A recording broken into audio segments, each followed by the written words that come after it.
Face aux inégalités persistantes entre les femmes et les hommes, le président de la République a déclaré ce sujet grande cause nationale du quinquennat en 2017. Quelles actions et quels moyens l'État a-t-il alors déployés? C'est la question qui a été posée à la Cour des comptes en 2022 sur sa plateforme de participation citoyenne. Nous avons mené l'enquête et publié un rapport sur le site de la Cour en septembre 2023.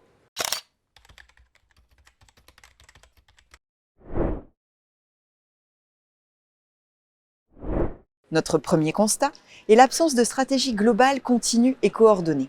Une visibilité a été donnée au sujet avec l'organisation de temps forts autour de dates symboliques comme le 8 mars, mais la politique de l'État s'est traduite par une diversité de plans qui n'ont pas été consolidés sous la forme d'une feuille de route unique. Le comité interministériel qui devait en assurer le suivi ne s'est jamais réuni. Et l'organisation des services de l'État n'a pas permis de pallier ces insuffisances malgré leur mobilisation et l'augmentation des moyens budgétaires. Des lacunes ont aussi été observées dans la conception des mesures elles-mêmes. Dans de nombreux cas, elles ne sont pas fondées sur un diagnostic précis des situations et des besoins, et elles n'ont souvent été assorties ni de moyens, ni de calendrier de réalisation, ni de cibles, ce qui rend leur évaluation impossible.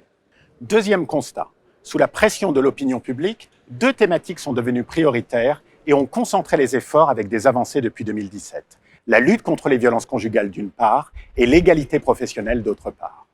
En ce qui concerne la lutte contre les violences conjugales, des mesures ont été déployées. Tout d'abord en matière de protection des victimes, avec l'étoffement du cadre législatif, le renforcement des dispositifs d'accompagnement ou l'augmentation du nombre de téléphones grave danger distribués et des places d'hébergement dédiées. Ensuite, des mesures ont été mises en œuvre en direction des auteurs de violences conjugales, avec la création de centres pour les prendre en charge ou l'augmentation du nombre de bracelets anti-rapprochement. Par contre, les mesures consacrées à la prévention, qui sont axées sur l'éducation, ont été peu mises en œuvre, alors qu'elles sont indispensables pour faire évoluer durablement les mentalités.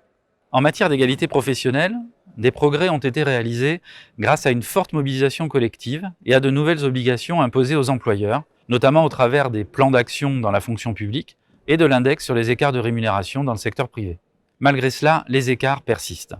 Dans la fonction publique, l'égalité salariale progresse lentement et trop peu de femmes accèdent durablement aux postes à responsabilité. Une loi de juillet 2023 devrait néanmoins y contribuer. Dans le secteur privé, les petites entreprises ont rencontré des difficultés pour instaurer l'index et les services du ministère du Travail pour mener leur contrôle, ce qui a limité la portée de cette mesure.